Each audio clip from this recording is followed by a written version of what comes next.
अगर जान देनी पड़े तो जान दे देंगे, बोलो दे दोगे? अगर गर्दन कटवानी पड़े तो कटवा दोगे, लेकिन नबी का दामन। और अगर माल देना पड़े दे दोगे? मंगा लूं छुरी मंगा लूं, देख लियो। बोलो नबी का दामन। तो नबी के दामन का मतलब यह है कि नबी का तरीका नहीं छोड़ेंगे, और नबी का तरीका यह है कि मेरे नबी ने कभी नमाज नहीं छोड़ी, सिद्दीक अकबर ने नमाज नहीं छोड़ी, फारूक आजम ने नमाज नहीं छोड़ी, उस्मान गनी ने नमाज नहीं छोड़ी, मौला अली ने नमाज नहीं छोड़ी, हसन हुसैन ने नमाज नहीं छोड़ी, इमाम मोहम्मद बाकिर ने नमाज नहीं छोड़ी, ज़ैनुल आबिदीन ने नमाज नहीं छोड़ी, इमाम जाफर सादिक ने नमाज नहीं छोड़ी, इमाम मूसा कासिम ने नमाज नहीं छोड़ी, गरीब नवाज ने नमाज नहीं छोड़ी, ख्वाजा कुतुबुद्दीन बख्तियार काकी ने नमाज नहीं छोड़ी, हजरत निजामुद्दीन ने नमाज नहीं छोड़ी, तुम्हारे पीर साहब ने नमाज नहीं छोड़ी। तो इनका दामन ये कि नमाज ना छोड़ना। तुमने मुझसे वादा किया है मर जाएंगे मगर नबी का दामन नहीं छोड़ेंगे, मतलब ये कि आज के बाद नमाज नहीं छोड़ेंगे। मतलब यही तो हुआ। सोच रहे होगा यार बड़े बुरे फंसे हम तो, तुम्हें तो मीठी मीठी ना जर्दा खिलाया जाए, खीर खिलाई जाए, बिरयानी खिलाई जाए, और लोगों को ये सुन्नतें बहुत याद रहती है, प्लेट साफ करने वाली। इसलिए प्यार। अच्छा बाज तो ऐसा है हमारे लोगों में, सुन्नियों में, खाली जुमा पढ़ता और नियाज़ें इतनी मारता है कि मत पूछो। खाली जुमा, वो भी कभी कभी कैंसिल कर देता। ऐसे भी हैं बाज लोग। लेकिन जरा देखो, मैं बताना चाह रहा हूं प्यारो, सब यही कहते हैं उनका दामन नहीं छोड़ेंगे। तो दामन है पीर साहब का एक, और कम से कम कई हजार मुरीद हैं। क्या होगा दामन का? दामन का मतलब समझ रहे? उनका तरीका नहीं छोड़ेंगे, और उनका तरीका वही है जो मेरे नबी का तरीका है, और नबी का तरीका नमाजे ना छोड़ना।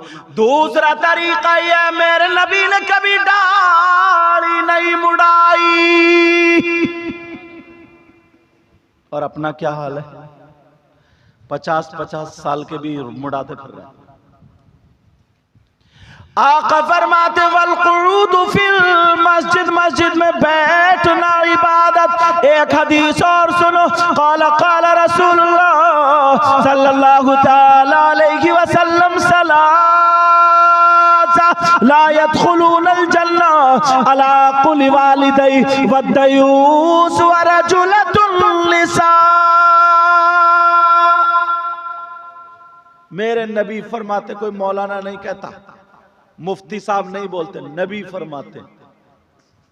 मेरी बात गलत हो सकती है, तुम्हारी गलत हो सकती है, मगर नबी की बात गलत, नबी की बात गलत। नबी फरमाते मेरी उम्मत में 3 किस्म के गुनाहगार ऐसे हैं जो जन्नत में नहीं जाएंगे। भाई हदीस मैंने पढ़ दी, सलासा ला यदखुलूनल जन्ना अल आक़ुल वालिदै वद्दयूस व रजुलतुन निसा। अरबी भी पढ़ता चल रहा हूं ताकि कोई ये ना कह दे अपनी तरफ से कह के चले गए। 3 लोग जन्नत में नहीं जा सकते, और नबी अगर जिसको जन्नत से रोक दें तो कोई पीर साहब जन्नत में नहीं ले जा सकते। अगर नबी जिसको जन्नत से रोक दें, उसकी नमाजें जन्नत में नहीं ले जा सकती, उसके रोजे जन्नत में नहीं ले जा सकते। अगर नबी जिसको रोक दें तो कोई माई का लाल जन्नत में नहीं ले जा सकता। मेरे नबी फरमाते ला यदखुलूनल जन्ना सलासा, 3 लोग जन्नत में दाखिल नहीं। बता दूं कौन कौन? कहीं ऐसा तो नहीं हम में से ही कोई ऐसा हो? अब मुझसे बंगला तो आती नहीं, एक लफ्ज याद हुआ बड़ी मुश्किल से। कहते नहीं, वो एक ऐसे मौलाना मिल गए, मैंने कहा तो वो बता रहे बोले सर इसका मतलब ये अमार जन्नत दुआ करो। गलत तो नहीं हो गया? अगर गलत हो गया तो माफ कर दियो यार, डर भी लगा रहता है ना कहीं कहीं गलत ना हो जाए। अमार जन्नत दुआ करो का मतलब ये आप मेरे लिए दुआ कीजिए, ये मतलब है ना। कुछ गड़बड़ हो तो मेरी इस्लाह कर दियो, क्योंकि ये तुम्हारे इलाके का मामला है। तो अब दुआ करोगे, दुआ करोगे मुस्तकबिल बंगला में दुआ कुरान। अच्छा भविष्य, चलो हाँ दुआ कुरान। अब बात ये चल रही थी जनाबे वाला, 3 लोग जन्नत में नहीं जा सकते, ये कोई मौलाना नहीं कहता, नबी फरमाते हैं नंबर 1। अब मैं खोल रहा हूं, अब सब लोग अपने अपने गिरेबान में झांक के देखना।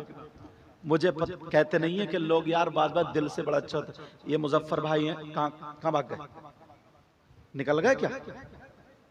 अच्छा इन्हें इतनी प्यास लग रही है, ये मेहनत हम कर रहे हैं, पानी ये पी रहे हैं।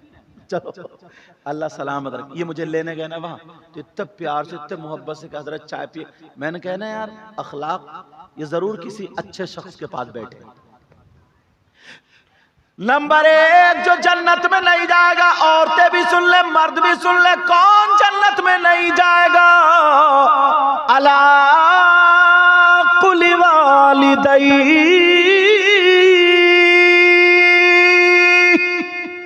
तर्जमा कर रहा हूं, वो जन्नत में नहीं जाएगा जो अपने माँ बाप को सताता है, जो माँ बाप को तकलीफ देता है, जिसके माँ बाप जिससे नाराज है तो उसका नबी भी नाराज, खुदा भी नाराज। जब माँ बाप नाराज है तो वो कितनी नमाजें पढ़ ले, कितने ही जलसे कर ले, कितने ही मेरे हाथ चूम ले, किसी और के हाथ चूम ले, जब तक माँ बाप नाराज है वो जन्नत में नहीं जाएगा। अब अपने हाल देख लो।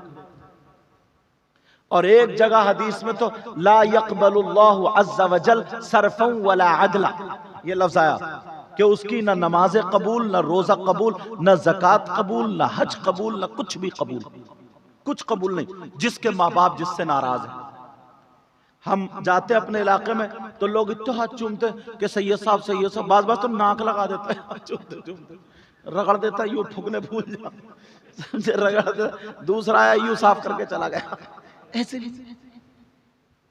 जलसे में भी चंदा देंगे, सारी बातें अच्छी है दो, मगर माँ तड़प रही है, 100 रुपए की उसे दवा नहीं दिलवा सकता, बाप के घुटनों में दर्द है, आंखों पे चश्मा नहीं लगवा सकता, ठोकर खा रहे हैं माँ बाप।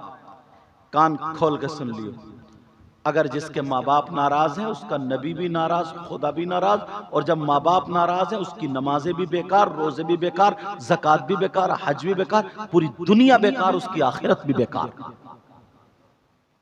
क्यों? ये मैं नहीं कहता, ये नबी फरमाते हैं। इसलिए जो बात कहूंगा जिम्मेदारी से हदीस शरीफ लगा रहा हूं उस पर मैं, और पूरी दुनिया गलत हो सकती है मगर हदीस गलत। ला यक़बलुल्लाहु अज़्ज़ा वजल सरफ़न वला अदला अला कुली वालिदैहि।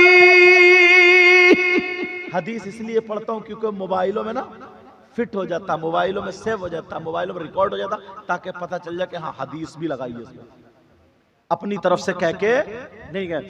अगर जिसके माँ बाप नाराज है, याद रखो उसकी सारी चीजें बेकार। एक बात पूछना चाहता हूं, तुम चाहते हो तुम्हारी दुआएं कबूल हो जाए? बोलो चाहते हो, नहीं चाहते हो? बोलो।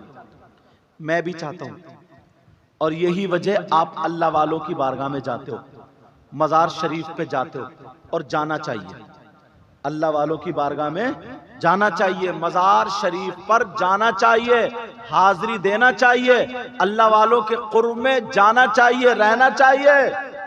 मगर ये भी कान खोल के सुन लियो, अहनाफ के नजदीक मर्दों का जाना जायज है मजारात पर, औरतों का जाना जायज नहीं।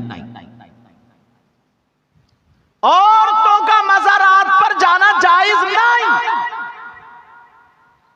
समझ रहे मेरी बात? क्योंकि मैं बात हक कह के जाऊंगा। औरतों का मजार शरीफ पर जाना जायज। सबसे ज्यादा अहम इबादत कौन सी है? नमाज। अस्सलातु अहम्मुल इबादात है नहीं हजरत? तमाम इबादतों में सबसे अफजल नमाज है। हुजूर के जमाने में औरतें मस्जिद में नमाज पढ़ती थी, उसके बाद हजरत उमर ने रुकवा दिया। क्यों? अगर औरत मर्दों के बीच में सफ में खड़ी हो जाएगी तो शैतानियत दाखिल हो जाएगी, नहीं हो जाएगी? बोल। मेरा इशारा समझ रहे? इसलिए हजरत उमर ने रोक दिया कि नहीं, तुम पे नमाज तो फर्ज है मगर मस्जिद में नहीं पढ़ना, तुम घर में पढ़ना। कहां पढ़ना? और मजार पे जाना मुस्तहब है। जब फर्ज के लिए तुम्हें रोक दिया गया तो फिर कौन इजाजत देगा मजार पे जाने के लिए? औरतों का मजारात पर जाना जायज नहीं।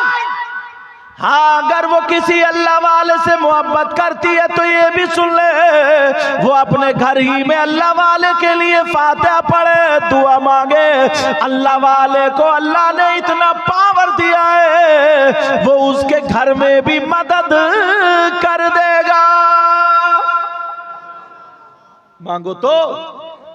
मगर इस्लाम का तरीका यही है, औरतों का मज़ारात पर जाना जायज नहीं। यहां का मुझे पता नहीं, हमारे इलाके में इतनी औरतें जाती हैं मज़ारों पे, इतनी औरतें जाती हैं, आदमी कम और औरतें ज्यादा। और औरतें पछाड़े खा रही हैं, किसी पे भूत, किसी पे जिन, किसी पे हवा, किसी पे कुछ, और फिर लुटेरे पैदा होगा। लुटेरे पैदा हो गए, वो खाली मूली कहते हैं कि इस पे जिन है, इस पे भूत है, इस पे जादू है, इस पे यूं करा दिया, उस पे ये करा दिया, 2000 दो, 5000 दो, 10,000 दो। बाज मेरी बहन की कहीं ना कहीं, कैसे बोलूं, बच्चियां बैठी हैं, इज्जत पे आ बनती है। कई जगह ऐसा देखा गया है कि इज्जत तक पे हाथ डाल दिया है इन नालायकों ने। आपको क्या पता? भी ये सीधी सादी है, भोली भाली है। किसी के अगर बच्चे नहीं हो रहे हैं तो ससुराल में उसे सब लोग परेशान करते हैं कि छोड़ दो दूसरी कर लो, छोड़ दो दूसरी कर लो। अब वो घूमती फिर रही है, पता चला ये आमिल साहब है, वो आमिल साहब है, ये आमिल साहब है, वो आमिल है। उन्होंने कहा तेरी कोख खिली हुई है, रान पे तावीज लिखा जाएगा, पेट के नीचे हिस्से पे तावीज लिखा जाएगा, माज़अल्लाह अस्तगफिरुल्लाह। उल्टे सीधे काम बता दिए कि इतने नींबू लिया, इतने अंडे लिया, मिर्चे लिया, ये लिया, तू लिया, नारियल लिया, हुआ रख दे, ऐसा कर दे, वैसा कर दे। वो बेचारी बहकावे में आ जाती है कि तो अच्छा आदमी होगा और गलत हरकत हो जाती है। अल्लाह माफ फरमाए। समझ रहे? अगर हाँ कोई अल्लाह वाला है, जैसे तुम्हारे यहाँ कलीमी साहब आते हैं, समझे, या कोई और अल्लाह वाले अगर बुजुर्ग आते हैं, तुम जाकर के अपने घर की शिकायत रखो कि हुजूर ऐसे ऐसे मामला, वो दुआ फरमा देंगे गरीब नवाज का वास्ता दे करके और अल्लाह वालों का वास्ता दे करके। तुम्हारे नसीब में तो अल्लाह ताला उनकी दुआओं से तुम्हारे घर में औलाद की शक्ल में फूल खिल जाएंगे। मगर किसी गैर के हाथ में बच्ची का हाथ मत देना। अगर दोगे तो तुम जानो, मेरा काम बताने का। औरतों का मज़ारात पर जाना जायज नहीं। एक बात और बताऊं, सुन लेना ये बात जरा तवज्जो से। इस गांव का क्या नाम है हजरत? कासिम नगर। इस कासिम नगर में कितने घर होंगे? कम से कम 200 होंगे, 400। सब मुस्लिम है और भी? हाँ मुस्लिम है। कम से कम 400-500 घर है। 500 मान लो, 500 घर है।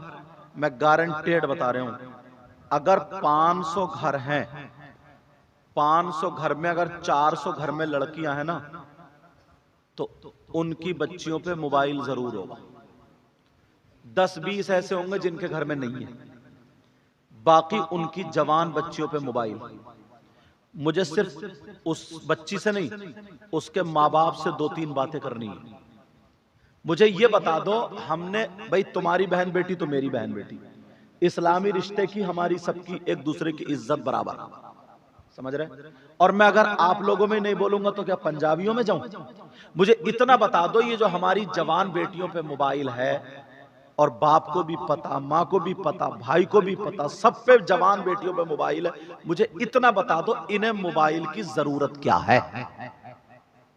अगर किसी की बेटी पढ़ रही है, इस लायक है, उसे लैपटॉप रखने की जरूरत है रखे, टैबलेट रखने की जरूरत रखे, मोबाइल रखने की जरूरत रखे, मगर सब पढ़ रही है क्या? ये जवान बेटियों को मोबाइल देने की जरूरत क्या है? किससे बात करेगी? कहां बात करेगी? हिंदुस्तान के हालात देखो, ना जाने कितनी बेटियां गैरों के साथ निकल गई, कितनी बच्चियां मोबाइल के जरिए दूसरों से टच हो गई। मैं पूछना चाहता हूं, हमने जो बेटी को मोबाइल दिया है, इसे मोबाइल की जरूरत क्या है?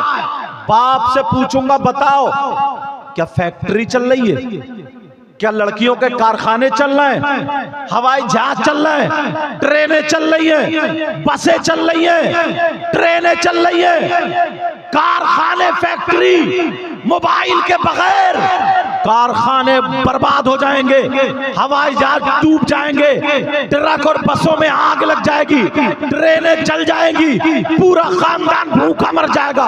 मुझे बताओ ये बेटियों को जो मोबाइल दिया है इन्हें मोबाइल देने की जरूरत क्या है?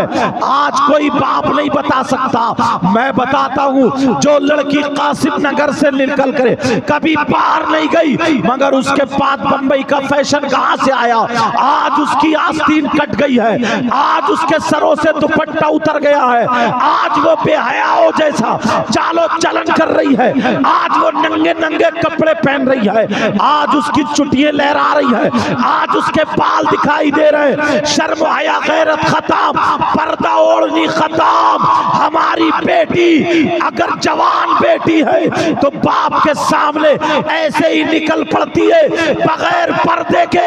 अब मुझे बताओ, तुम्हारे यहाँ शादी हो, शादी में देखो अगर 50 लड़कियां हो, एक भी ढंग के कपड़े नहीं पहने होगी। तुम तो मुसलमान हो, तुम्हारे घरों में ईसाइयों का तरीका कैसे आया, यहूदियों का तरीका कैसे आया, क्रिश्चियन का तरीका कैसे आया? तुम्हारे घर में सैयदा फातिमा का तरीका क्यों नहीं आया? गौसे पाक की माँ का तरीका क्यों नहीं आया? गरीब नवाज की बेटी का तरीका क्यों नहीं आया? साबिर पाक की माँ का तरीका क्यों नहीं आया? ख्वाजा कुतुबुद्दीन बख्तियार काकी की माँ का तरीका क्यों नहीं आया? वो नाचने वाली औरतें, वो फिल्में बनाने वाली औरतें, उनकी तरह तरीका आ गया।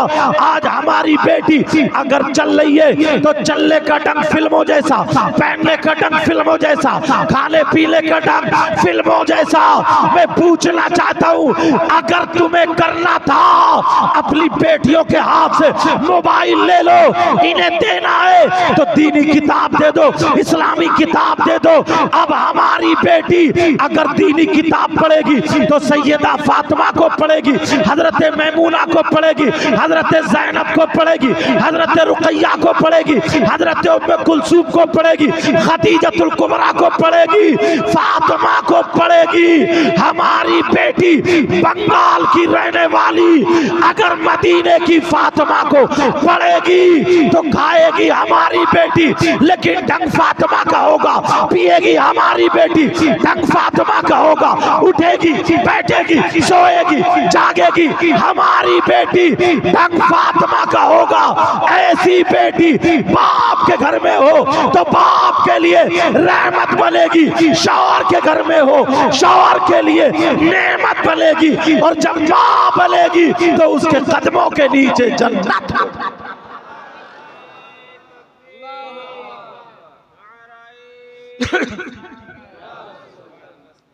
कहीं मैं ज्यादा तेज तो नहीं बोल गया? मैं जज्बात में आ गया, कहीं अपने इलाके जो तेज में बोल गया समझ में ना आया? बताओ। वैसे हम खाली नारा लगा देते, हालात तो देखो। गिरेबान में झांकना होगा एक मर्तबा। अल्लाह फरमाता, या अय्युहल्लज़ीना आमनू कू अनफुसकुम व अहलीकुम नारा। ए ईमान वालो, आपसे कह रहा अल्लाह ताला, ए ईमान वालो, अपने आप को और अपने घर वालों को जहन्नम की आग से बचाओ। कौन आएगा हमारी बेटी को दुपट्टा उड़ाने?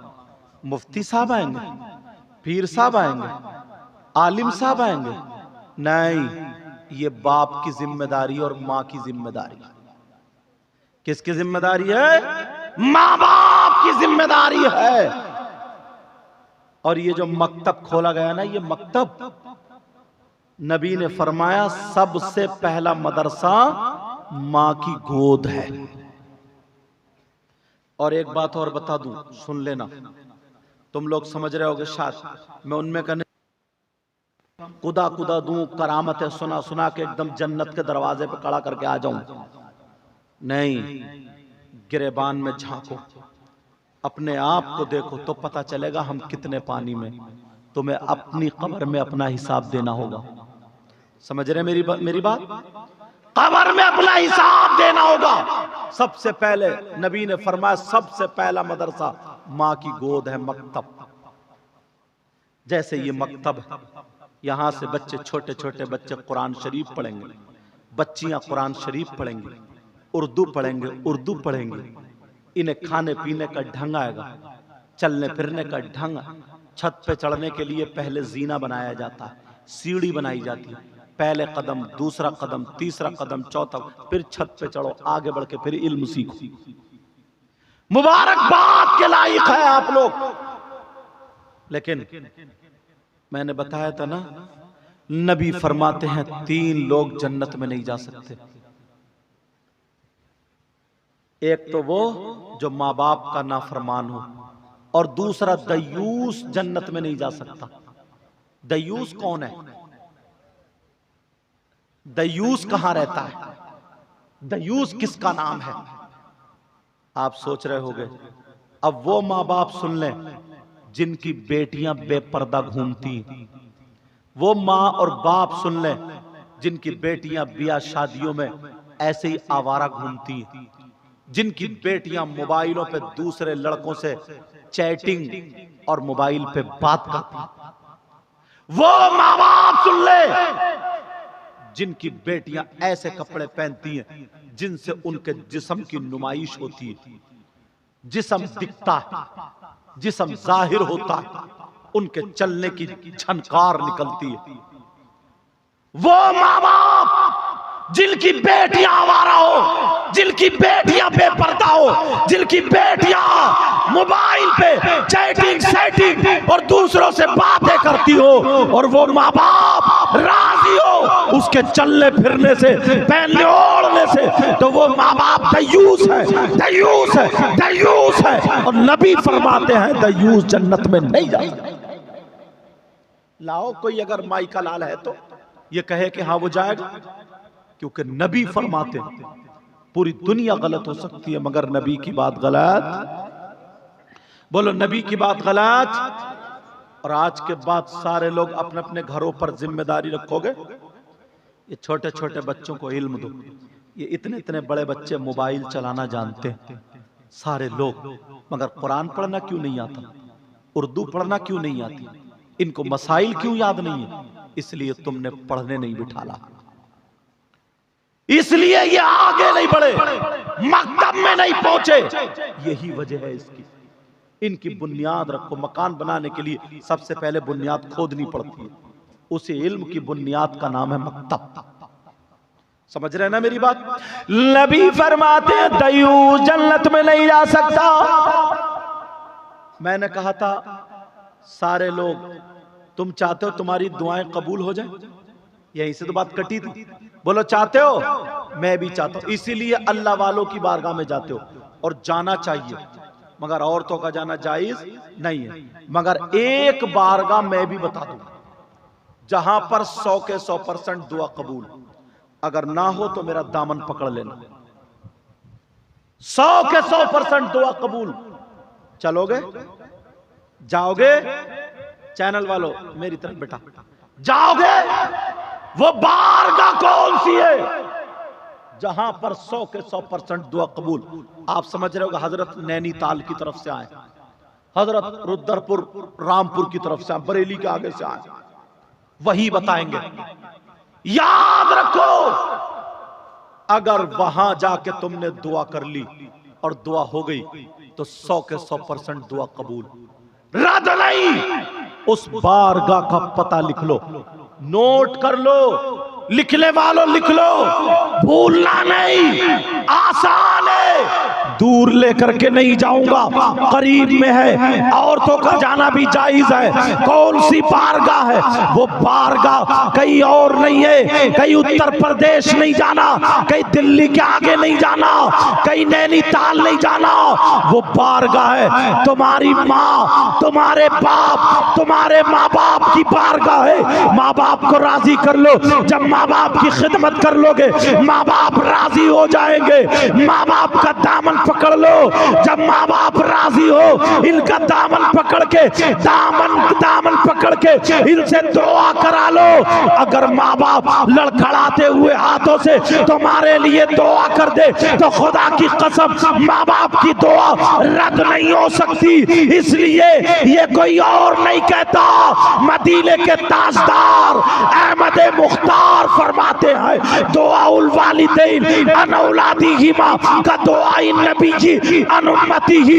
नबी फरमाते हैं माँ बाप की दुआ औलाद के हक में ऐसी होती है जैसे मुझ मोहम्मद की दुआ मेरी उम्मत के हक में हुआ करती है।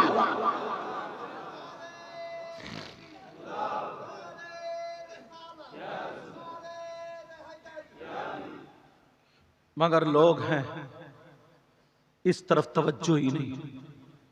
अल्लाह इतने मजमे में एक बात और उठाता हूं, इतने मजमे में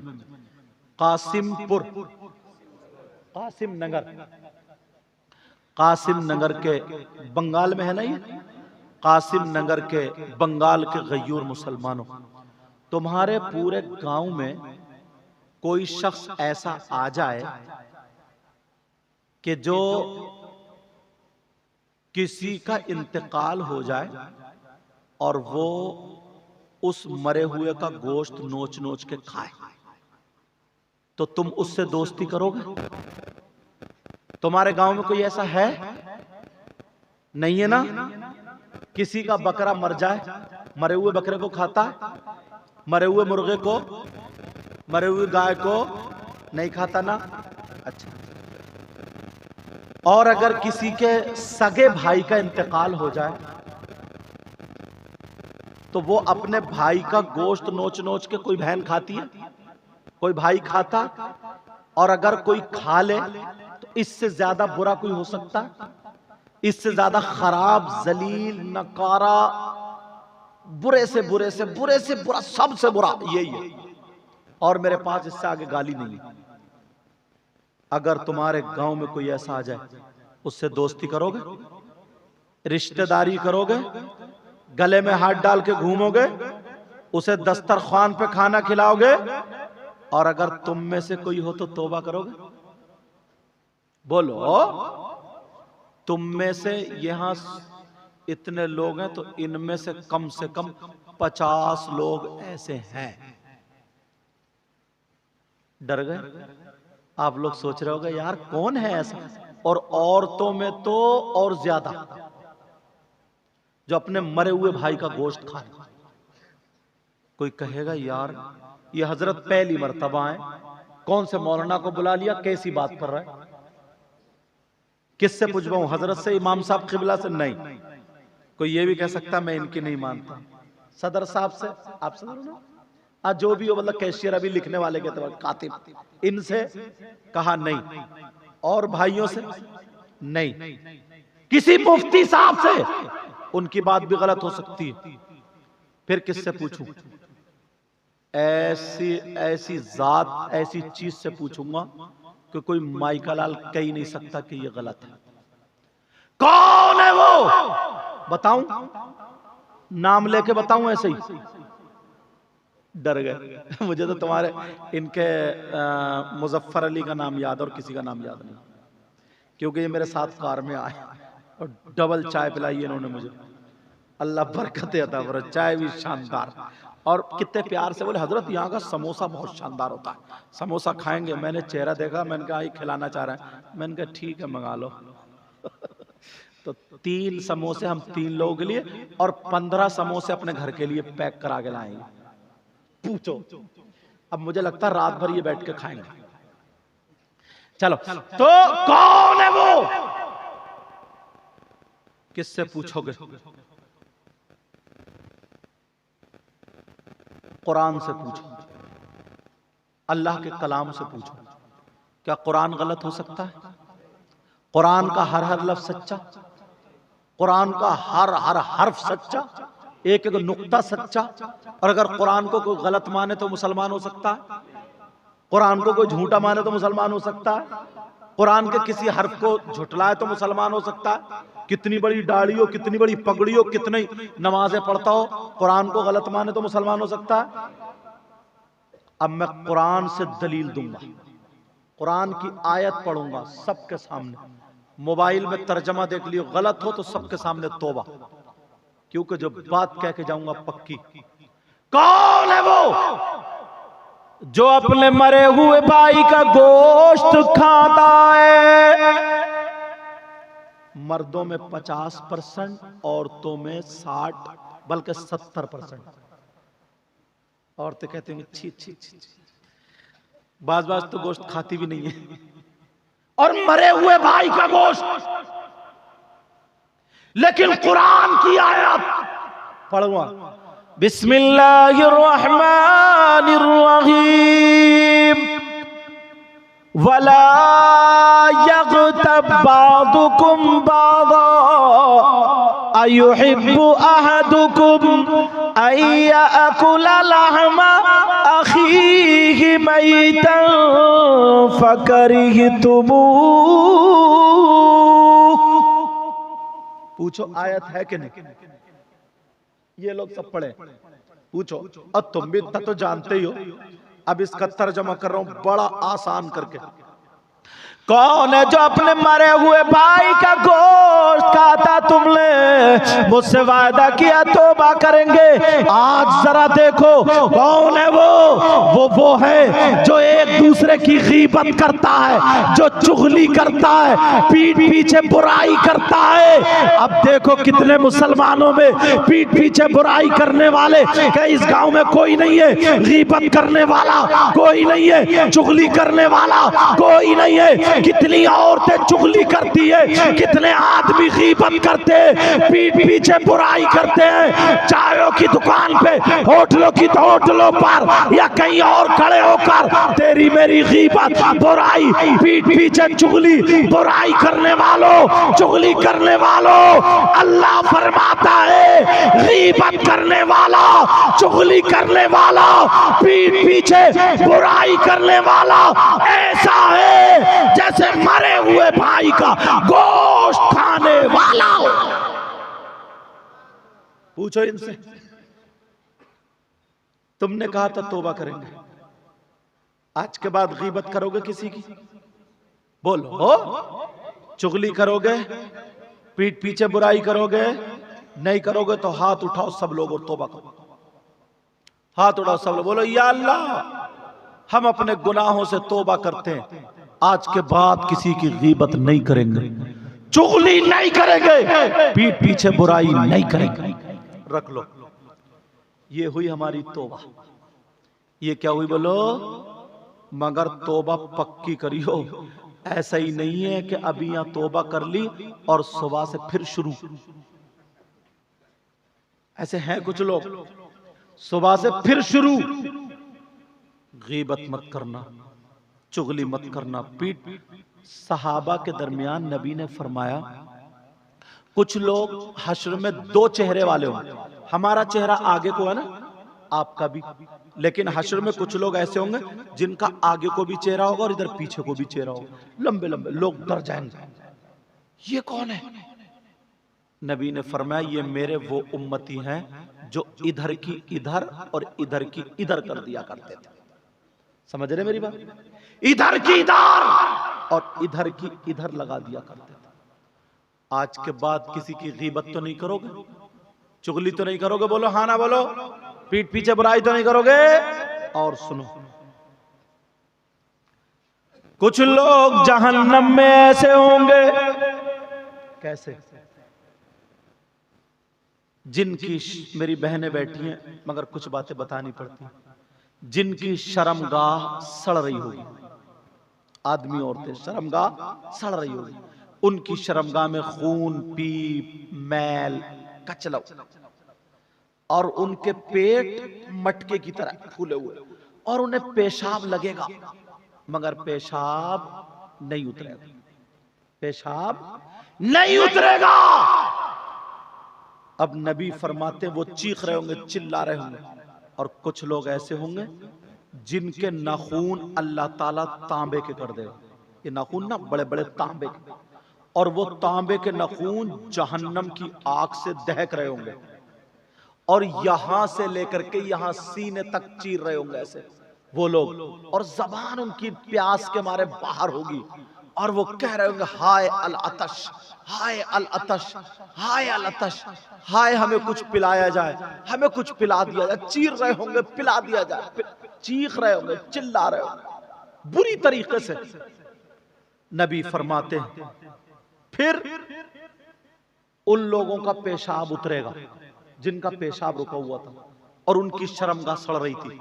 जब पेशाब निकलेगा तो पेशाब के साथ पीप, खून, कचलऊ, मैल, पीप जान रहे हैं पीप, हाँ मैल, मैल, जहन्नम की काली आग लपेटे मारती हुई सब लोग पेशाब करेंगे तो वो गंदा बदबूदार निकल के सड़ा हुआ उधर इकट्ठा हो जाएगा और वो जो कहेंगे हाय अल अतश, हाय अल अतश, ऐसे चीर रहे होंगे हमें कुछ पिलाया जाए, उनकी जबानें बाहर होंगी।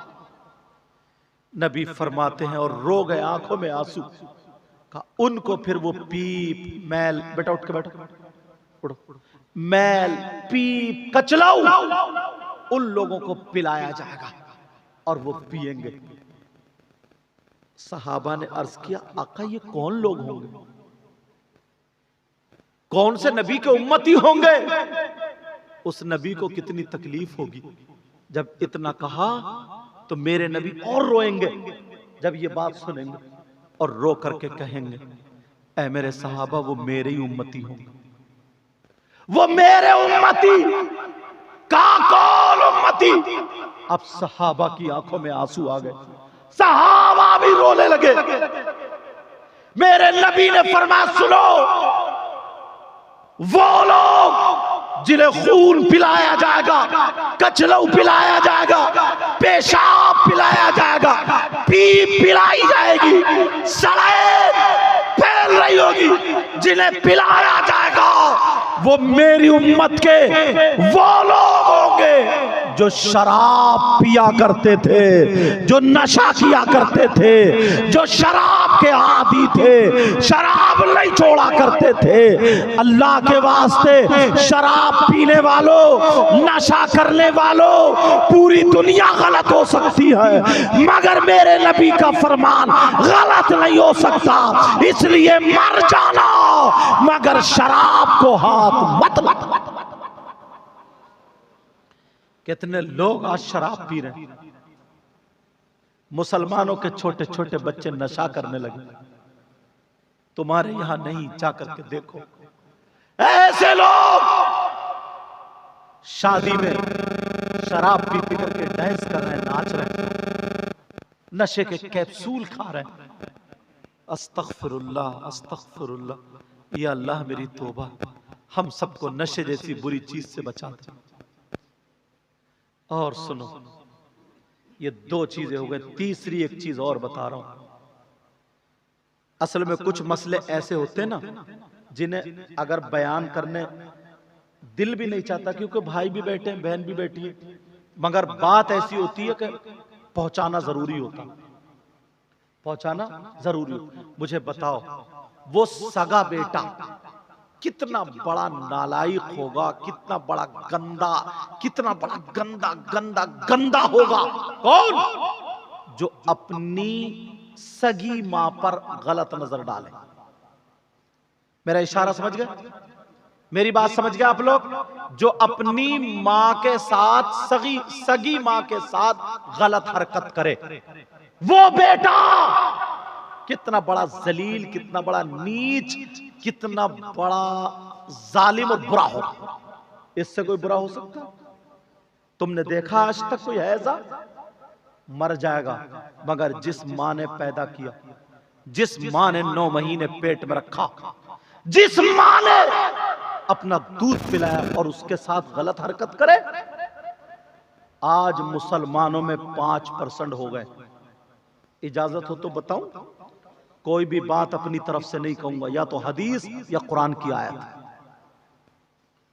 मेरी जो तकरीर होती है ना, ये नहीं चाहता हूं कि हर 2 मिनट पे नारे लगा दूं, इन्हें भी खुश करूं, इन्हें भी खुश करूं, इन्हें भी खुश करूं। नहीं, अल्लाह और रसूल को खुश करने के लिए, राजी करने के लिए तकरीर करता हूं, ताकि हमारी कौम के अगर 2 बच्चे भी सुधर गए, मेरा नजराना वसूल होगा।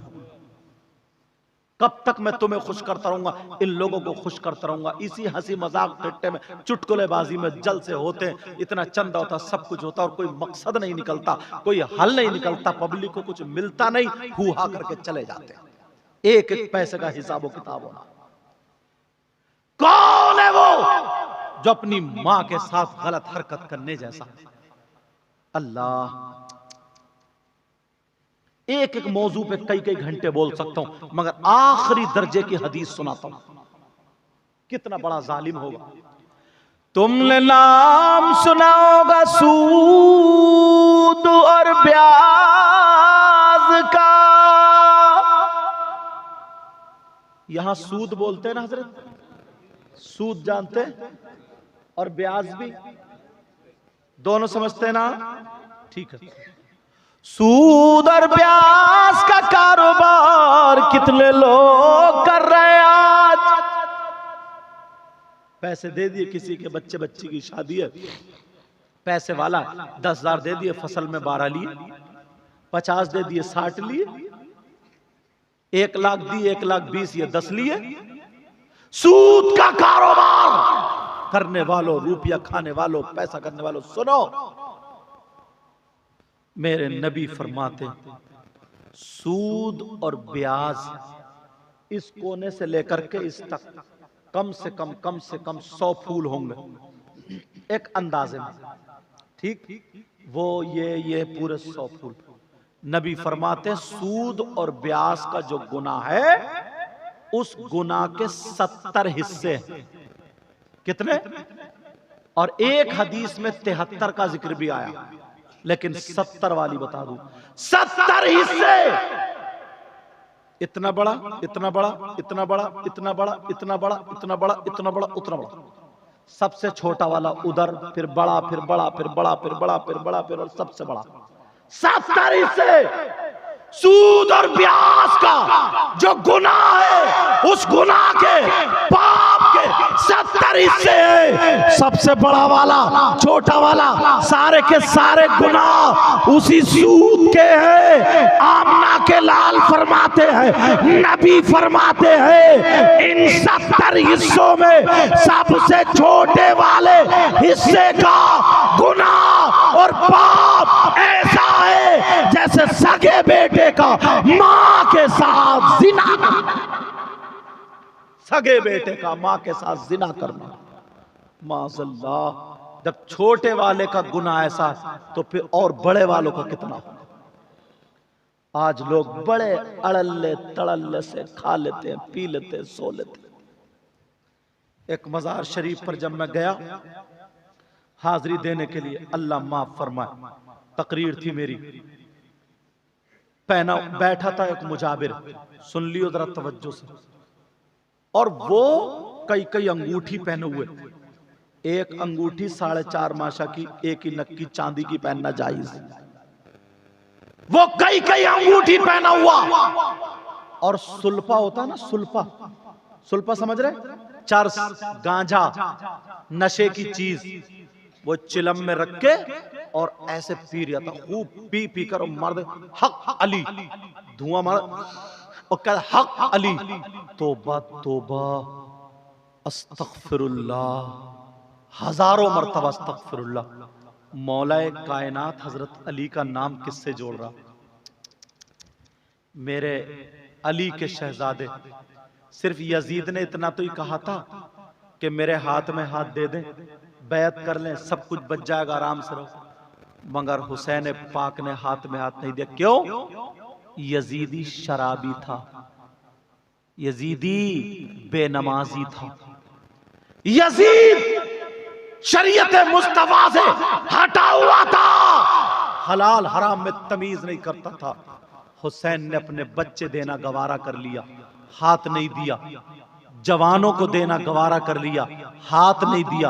अब्बास के बाजू कट गए, हाथ नहीं दिया। खुद शहीद हो गए, हाथ नहीं दिया। दुनिया वालों को बता दिया, दिखा दिया, हुसैन अपने नाना के दीन पर इतना कायम है, जान दे सकता है मगर शरीयत के खिलाफ कदम नहीं उठा सकता। और ये कैसा नालायक इंसान। औरतें पांव दबा रही हैं, औरतें बैठी है, मेला लगा पड़ा है, और ये धुआं मारो के हक अली हक, तन बदन में मेरे आग लग गई। इसे हजरत अली से कोई वास्ता नहीं। हम इमाम मूसा काजिम की औलाद में से, समझ रहे? इमाम मूसा काजिम, उनके बाप इमाम जाफर सादिक है, उनके बाप इमाम मोहम्मद बाकिर है, उनके बाप इमाम ज़ैनुल आबिदीन, उनके बाप इमाम हुसैन है। समझ रहे मेरी बात? अब सुनो, दूसरा सिपारा सूरह बकर, आयत है वयसअलूनका अनिल खम्रि वल मैसिर कुल फीहिमा इस्मुन कबीर। कुरान में जाकर के देख लेना, उठा के देख ले घर में जाकर। जिसका बाप जिंदा वो हरामी कैसे? कुरान में देखो। हजरत अली की शान तो देखो यार। इस आयत के तहत शान नुजूल में हजरत अली का एक वाकया लिखा है, बता दूं हजरत अली का वाकया। हजरत अली फरमा, दूसरे सिपारे में शान नुजूल में देख लेना ये वाकया, गलत निकले तो मुझे पकड़ लेना, बुला लेना। हजरत अली फरमाते हैं, शान नुजूल में वाकया लिखा, फरमाते हैं अगर किसी तालाब में शराब के चंद कतरे डाल दिए जाए, नशे की चीज के चंद कतरे डाल दिए जाए,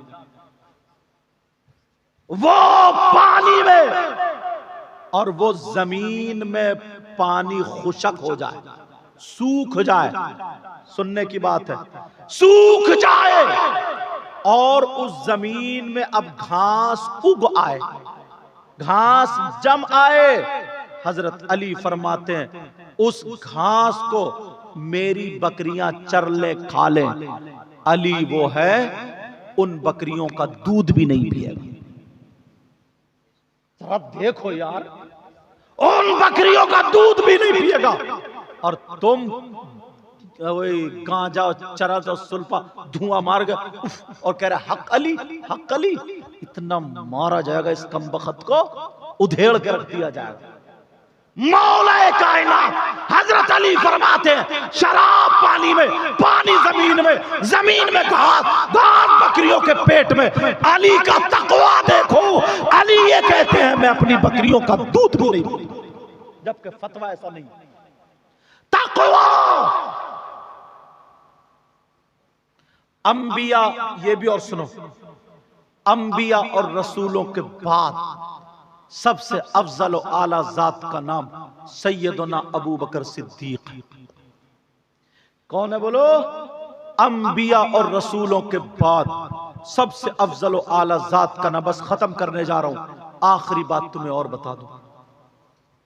ये जो तुमने पौधा लगाया ना मकतब की शक्ल में, दुआ करो अल्लाह ताला इसको परवान चढ़ा दे और तुम्हारे बच्चों की सही परवरिश हो पाए। वो बात ये बताने जा रहा था, तुम चाहते हो कि तुम्हें 1 क्विंटल सोना अल्लाह की राह में खर्च करने का सवाब मिल जाए? कितना सवाब है? चलो 1000 क्विंटल, 1 रुपया नहीं लगेगा तुम्हारा, 1 पैसा नहीं लगेगा तुम्हारा, 1 चवन्नी नहीं लगेगी और सवाब मिल जाएगा। सैयदना अबू बकर सिद्दीक रज़ियल्लाहु ताला अन्हु जुमे के दिन मस्जिद में अजान से पहले जाते हैं, जाकर के मस्जिद को झाड़ना, पोंछना, कूड़ा करकट हटाना, साफ करना, सफ़े बिछाना, झाड़ना, नमाजियों के लिए तैयार कर देना। एक दिन एक सहाबी ने पूछ लिया, आका अबू बकर ऐसा क्यों करते हैं? अब मेरे नबी मिंबर शरीफ पे खड़े होकर के बताते हैं, कयामत तक के मुसलमानों के लिए पैगाम है, अगर कोई मस्जिद को झाड़ेगा, पोछेगा, साफ करेगा, नमाजियों के लिए तैयार कर देगा और एक मुट्ठी कूड़ा निकाल के मस्जिद से अलग डाल देगा, तो नबी फरमाते हैं, ये ओहद पहाड़ देख रहे हो? सहाबा का जी। सहाबा ने कहा जी। तो नबी ने फरमाया, इस ओहद पहाड़ की बराबर सोना अल्लाह की राह में सदका करने का सवाब मिल जाएगा। करो तभी तो। मगर मस्जिदों से हम दूर हो गए, नमाजों से हम दूर हो गए। वैसे कहते हैं कामयाबी नहीं है, खैर और बरकत नहीं है, यूं नहीं है, तू नहीं है। तुम्हारा मजहब इतना प्यारा मजहब है ना, इतना प्यारा मजहब है, मालूम है अजान होती है अब से नहीं 1500-1400 साल पहले से, अल्लाहु अकबर, अल्लाहु अकबर, अल्लाह सबसे बड़ा, अल्लाह सबसे बड़ा, अशहदु अल्ला इलाहा इल्लल्लाह, मैं गवाही देता हूँ अल्लाह के सिवा कोई माबूद नहीं, अशहदु अन्ना मुहम्मद रसूलुल्लाह, मैं गवाही देता हूँ बेशक मोहम्मद अल्लाह के रसूल है। हय्या अलस सलाह, आओ नमाज की तरफ, हय्या अलल फलाह, आओ कामयाबी की तरफ। और तुम जा रहे हो दुकान की तरफ, तुम जा रहे हो खेत की तरफ, इधर मस्जिद से मुअज्जिन साहब ऐलान कर रहा है, आओ कामयाबी की तरफ, आओ कामयाबी की तरफ, आओ। कोई भी ऐसा नहीं है जो कामयाब हुआ और उसने मस्जिद का दरवाजा छोड़ा। सारे कामयाब वाले, उनकी हिस्ट्री उठा करके देखो, वो मस्जिद से ही निकले। कहां से निकले बोलो? मस्जिद से। हमारे हाथ में दोनों लड्डू हैं, नियाजी भी हम हैं और नमाजी भी हम होंगे इंशाअल्लाह। बोलो, नियाज करने वाले भी हम हैं और नमाज पढ़ने वाले भी बोलो हम हैं। बोलो इंशाअल्लाह, इंशाअल्लाह, इंशाअल्लाह। मैंने कुरान की आयत पढ़ी थी, इन्नल्लज़ीना आमनू, बेशक वो लोग जो ईमान लाए, व अमिलुस्सालिहात, और जिन्होंने अच्छे काम किए, उलाइका हुम खैरुल बरिया, यही वो लोग हैं जो अल्लाह की मखलूक में सबसे बेहतर हैं।